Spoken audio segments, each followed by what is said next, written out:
আপনাদের হয়ে গেছে, এবার তাহলে আমরা সিঁদুর খেলা শুরু করি। হ্যাঁ হ্যাঁ আস্তে আস্তে নেমে যান। হ্যাঁ হ্যাঁ যাচ্ছি। আসুন আসুন আসুন আসুন। ময়না, বলো দুর্গা মাই কি জয়, বলো দুর্গা মাই কি জয়।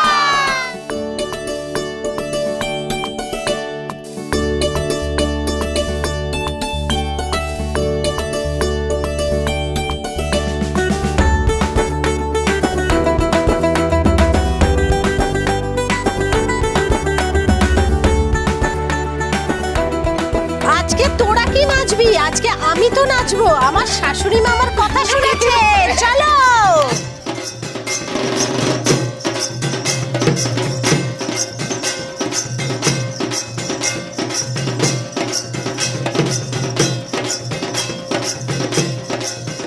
বলো দুর্গা মাই কি জয়, বলো দুর্গা মাই কি জয়।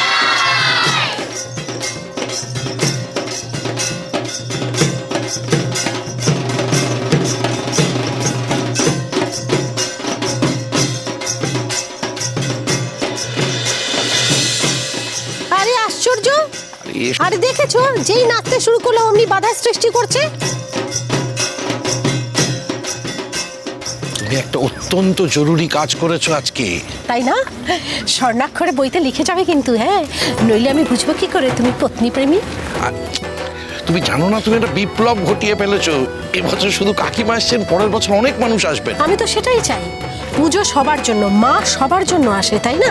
সবাই মিলে আনন্দ করুক, কেউ কেন বঞ্চিত থাকবে বলো তো? হ্যাঁ,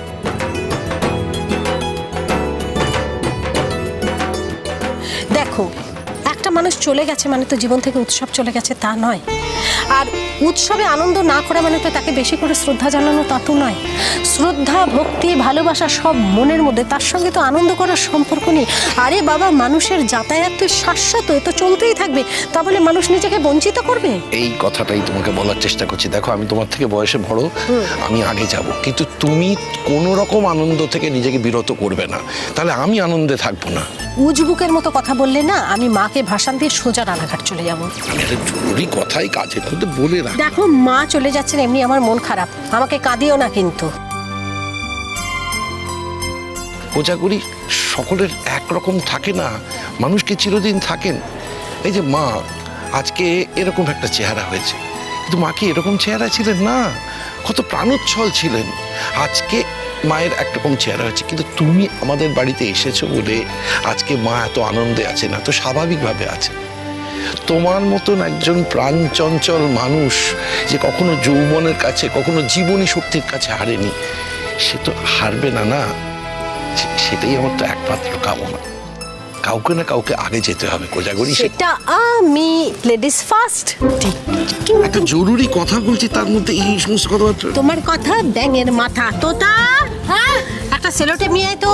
কেন? তোর বাবার মুখে দেব। যত সব আজে বাজে কথা বলছে। বলো দুর্গা মাই কি জয়, বলো দুর্গা মাই কি জয়। এখানে ঢুকে দাঁড়িয়ে থাকলে হবে? যাও নাচো। যা কি বল, যাও যাও যাও।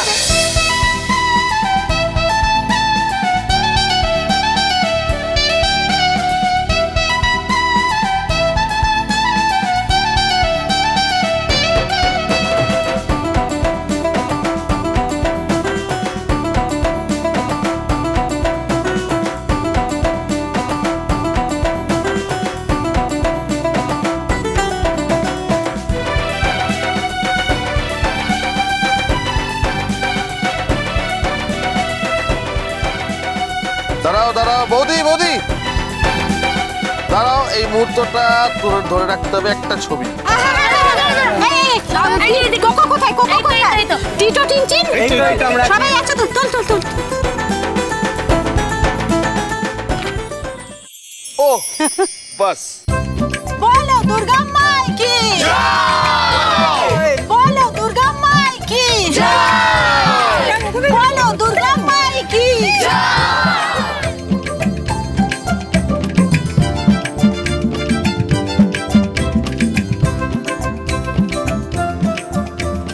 তুমি ওর উপর রাগ করোনি? তোমার তুমি একটা সত্যি কথা বলো তো, তুমি যখন এই প্রতিমাকে বরণ করছিলে তোমার ভালো লাগছিল না? কি বলবো রে বুড়ো,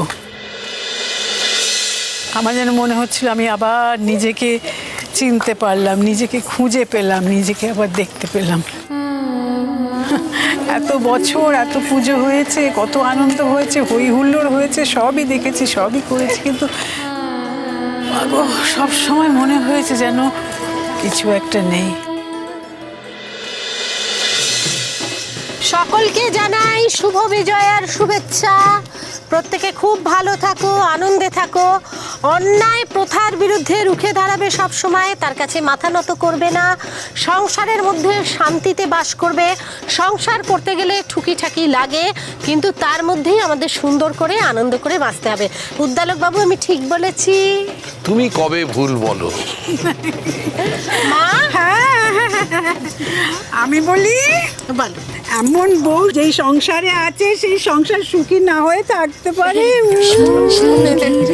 আমার বৌদি ভাই তো আর শুধু বৌদি ভাই নয়, লক্ষ্মী মন্ত বৌদি ভাই, একেবারে রত্ন। কি বলো মা? হ্যাঁ, এবারে জামাইও কিন্তু রত্ন।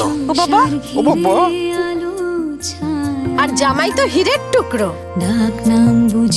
আর আমরা ছেলেমেয়েরা কি বনের জলে বেশি এসেছি? মা, তোমার এই ছেলে মেয়েদের মতো এত ভালো ছেলে মেয়ে দুনিয়ায় কোনোদিন কোথাও দেখেছো তুমি বলো? আবার নিজের ঢাক নিজে পেটাস। দাদার মতন আমি ওরকম বলতে পারি না, কিন্তু তাই বলে কি আমরা? না না না, আমার পুরো পরিবার, আমার মা হচ্ছে আমার মা দুর্গা, আমার স্বামী হচ্ছে মহাদেব, আর আমার ছেলে মেয়ে কোকো সবাই হচ্ছে লক্ষ্মী, গণেশ, কার্তিক, তারপরে তোমার সরস্বতী, সবকিছু নিয়ে মা দুর্গার মতো আবার ভরা সংসার। তাহলে মা, আসছে বছর আবার হবে, আসছে বছর আসছে বছর আসছে বছর। দেখো দেখো কোন ফ্যামিলিতে তোমার ছেলের বিয়ে দেওয়া হচ্ছে, দেখো। দেখেছি। রূপ, দেখো দেখো তোমার শাশুড়ি, জাস্ট হ্যাভ আ লুক। দেখেছি মা। দেখো, তুমি তো টিচার নাও, তুমি তো ভদ্রলোককে ঠিক করতে পারবেন না। উনি যেভাবে তৈরি হয়েছেন, যেভাবে বড় হয়েছেন, উনি যেভাবে বাঁচতে চান সেভাবে বাঁচুন। ওর ফ্যামিলি কোনো আপত্তি না থাকলে তোমার কি? নাচতে নাচতে ভাসানে যাচ্ছে, চারপাশে সব ছোট ছোট ছেলেমেয়েরা, মাঝখানে একা একটা বয়স্ক মহিলা নেচে যাচ্ছে, আর সেই ছবি আবার কাগজে হাইলাইট করেছে। একে পরিচয় দিতে হবে আমার ছেলের শাশুড়ি হিসেবে। তুমি ভাবতে পারছো?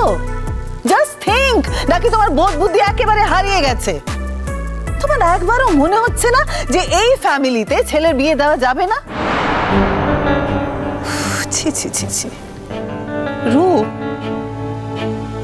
তোমার রুচি বোধ এতটা খারাপ, আমি জাস্ট ভাবতে পারছি না। তা আমি কি করব মা? না কি করব তুমি বলো? কি আশ্চর্য, আমি বুঝতে পারছি না। উনি যে ভাসানে গিয়ে এভাবে ডান্স করবেন সেটা কি আমি আগে থেকে জানতাম? যখন তোতার সঙ্গে আমার পরিচয় হয়েছিল এসবের ব্যাপারে তো আমার জানা ছিল না। না, আমি ওর মায়ের গিয়ে হিস্ট্রি জানতে চেয়েছি। এখন তো হিস্ট্রি, জিওগ্রাফি সব জেনে গেছো, এখন কেন বিয়েটা ভাঙছো না? বিয়েটা আমি তোতার সঙ্গে করতে যাচ্ছি মা, ওর মার সঙ্গে আমার কি? আরে ও তো ওই ফ্যামিলির মেয়ে, ট্রাই টু আন্ডারস্ট্যান্ড কতটা ভালো হবে ও। এই কথা তুমি বলছো, কিন্তু মা তোতা একদমই খারাপ মেয়ে নয়। এখন তো তোমাকে বশ করেছে না রূপ, এখন তোমার ওর সবকিছু ভালো লাগবে। তুমি বলো না কিছু একটা খারাপ, তুমি বলো, আমরা একটু বুঝি তোমার কোনটা ওর খারাপ লেগেছে। কোনটা খারাপ লেগেছে মানে? ও আমার মুখে মুখে কথা বলে, ও কিরকম ব্যবহার করেছে আমার সঙ্গে আমি কোনোদিন ভুলতে পারবো না। দেখো, ও যে কথাগুলো বলেছে সে কথাগুলো তো তুমি ওকে বলতে বাধ্য করেছো। তোমার ফ্যামিলি সম্পর্কে, তোমার মার সম্পর্কে কেউ যদি ইল কমেন্ট করে তুমি কি চুপ করে থাকবে? দেখো দর্শনা, আমি কিন্তু তোমাকে কোনোদিন বলি আমাদের ফ্যামিলির সঙ্গে তুমি কোনোদিন মানিয়ে চলতে পেরেছো? না, পারিনি, কারণ ওরা আমাদের স্ট্যান্ডার্ডেরই নয়। আর সেজন্যই তো তুমি ওই ফ্যামিলিকে এত বেশি সাপোর্ট করো, ওই ফ্যামিলির প্রতি তোমার এত বেশি দরদ।